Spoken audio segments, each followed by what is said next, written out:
Welcome to the Tired of Talking podcast. I am your host, Carmen Rozier, and this is the podcast where we talk about all the things we are tired of talking about that we want to put an action plan to. Come to the place where you can rediscover, recreate, and redesign your life. Let's get into it.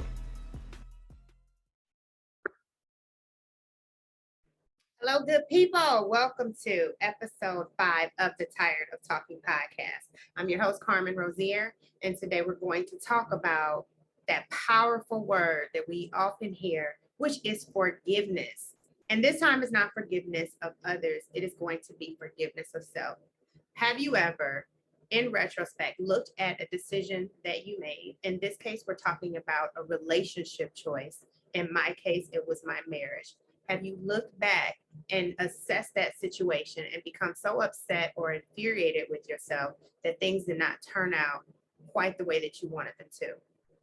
If you're doing that, 9 times out of 10, you're taking a level of accountability. So congratulate yourself. You are being accountable for your role in whatever went wrong, and you don't want to beat yourself up about it. So today we're going to talk about 5 reasons why self-forgiveness is key to your rediscovering process of yourself to get to your next level. So here we go. Let's get into it. And in order to get there, we're going to talk about how I came to even be in this situation. I want to use my example, use myself as an example. So when I was coming out of my divorce, I remember being very upset and even still struggle with these emotions now, that the picture that I had in my mind of my children, most importantly, having their father in the home, that was key for me. That was the most important thing. And when that didn't happen, all I could do was beat myself up about the decisions that I made in my marriage, or red flags and warning signs that I did not necessarily heed to the caution of and ignored.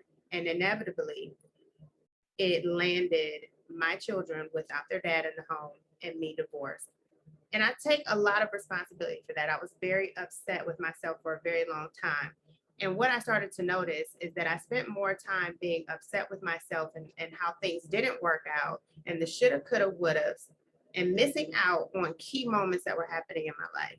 I was missing out on birthdays, weddings, baby showers, a lot of life involved, like life key pivotal moments for other people in my life that I was absent. I could not be present for things that were happening in my life because I was stuck in what was going on with myself. So that's why we're going to talk about the 5 things that I've come to know of why it is key and important, and if I could say crucial to your development, to have self-forgiveness. So the first thing I'm going to say is, and the reason I'm saying 5 too, is because 5 is the number of grace. It's the spiritual connotation of grace and mercy for yourself. And you want to give yourself grace. That's the first thing that you want to do. Have grace for yourself. Be nice to yourself. Be kind to yourself. How you treat yourself is how others will treat you. So if you're constantly walking around upset, always down and out about things that just are not right, that is the energy that you're going to continue to draw in. And that was true for myself. So I'm encouraging you to, number 1, give yourself some grace and allow yourself to make mistakes. Think of your children. Think of, if a baby for the first time puts their hand in a hot oven or does something that they stumble upon and they hurt themselves. You're not going to be mad at the baby for forever or for a very long time. You're going to give that baby grace because you're going to say to yourself, that baby did not know. And it's the same thing for yourself. We've all are, as far as I'm concerned, we're all on our first journey in this thing we call life. So you may not get it right the first time. You may not get it right the second, third, or fourth time. But when you fall down, when you make a mistake, it is important for you to look at yourself and be able to say, you know what, I'm okay with that mistake, and offer yourself some grace. And the other thing is to assess without obsessing. And let me just give you the distinction. Assess your situation when you look back, when you're having those moments and recollection of what went wrong, how did it go wrong, what could I have done different, how can I do things different. That is important.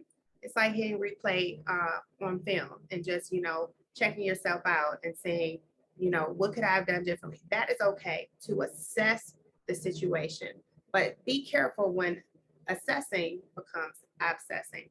When you're obsessing, when you are assessing, you're giving yourself, what's the word I can say? When you are assessing, you are allowing yourself to make progress and growth because you're looking at the situation for self correction, not self deprecation.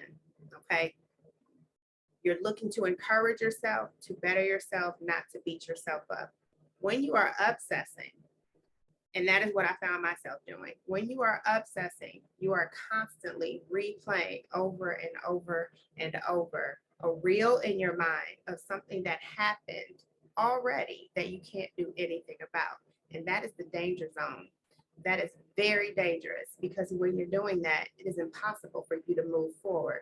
Think of your car. You have a rear view mirror and you have a window. Okay, that window gives you the whole landscape of where you are moving toward. That little tiny rear view mirror is just so you can check for what's behind you. Just imagine that if you were driving your car and you spent the entire time looking in the rear view mirror, you are almost definitely going to crash into whatever is in front of you, or you're just going to miss it all together. So it's very important not to obsessing over a situation you can't do anything about that has already passed is going to take years away from your life. It's going to take time away from your life. And when you look up, it's going to be done. It's going to be over. You're going to have missed so much because you were obsessing about the past. So it is okay to assess, but don't obsess. The third thing that you want to know about giving yourself forgiveness is that it gives you a fresh perspective. And what I want you to think about is if you get really upset with yourself, and this is true in my case, when I was upset with myself, that means that I was able to see errors in my judgment, things that I could have done differently. Oh my gosh, why didn't I see that? And that is awesome because that means that you have shifted your position. That means that you have grown. That means that you are out of the forest. You can't see the forest from the trees. That means you are outside of the forest now. And that way you are able to now see from a fresh perspective everything in your life and able to create a new strategy in order to move on. So it is fine. Shift your perspective.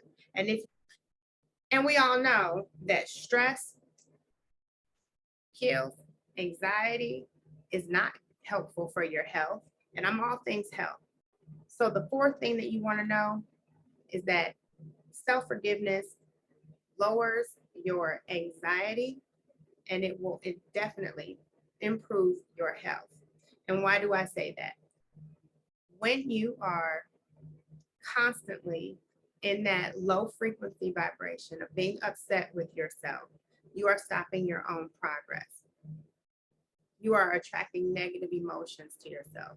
You are bringing negative situations. And if I dare say, you're recreating the situation that you didn't want to happen before, you're recreating that for you again. So you want to make sure that you allow yourself to move freely within yourself. Get yourself out of those bars.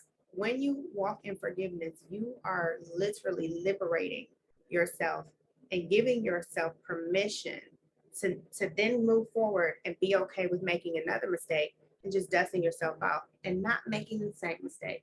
Keeping those notes, but having hope for your future, having a positive outlook on your future is going to improve how you feel. It is going to give you a lightness, a lightheartedness that will allow you to let the good in and leave the bad behind. It's also crucial for your development. So the fifth reason that you want to forgive yourself is so that you are able to continue to grow. You will be stuck in a rut when you are in that instant replay of the past, of harping on yourself, of constantly beating up on yourself. You want to be able to give that inner child that is wounded. Because think about when you are upset, when you are walking in unforgiveness of yourself. In the case of a relationship, in my case, it is a feeling of embarrassment, humiliation. How could I be so stupid? How could I not know that? And all of those things were the inner wounds that I was carrying around, crying out. That's all that was those inner wounds crying out. So in order for me to be able to grow and get myself to the next level, I had to give myself permission to say, you know what? It's going to be okay. I am the hero in my own story. Can you imagine the adult you now walking up to the wounded child that you were? And for me, that's just imagining me at 4 years old and me being the person that I am now. If I were to see me at 4, I'd be very hopeful. I would be okay with how things were going to go. And so you want to be your own rescue. You want to affirm yourself in the current and where you want to be in the future, because the past is over. You can't get it back. And so we might as well get on with the thing of living, what we call living, getting on to the next days. And the next days will be the best days and the greatest days. And if you can hold on to that and give yourself that freedom, again, to make mistakes and move freely about yourself and about this world, that is the beginning of your rediscovering, recreating, and redesigning your life. And so I hope that you got something from this today. And I'm offering you another opportunity to join my community. And if you join my community, you want to go follow me on Blessed Trinity, spelled with a 3, on Instagram. Leave me a message in my inbox and your email address, and you will receive a free copy of my book, Till My Death Did We Part, The Life, Death, and Resurrection of a Family. I hope that you heard something today that can encourage you and move you to your next. But you want to make sure that as you move forward from this day, that you are walking in the full forgiveness of yourself, because you are your own hero in the story that is your life.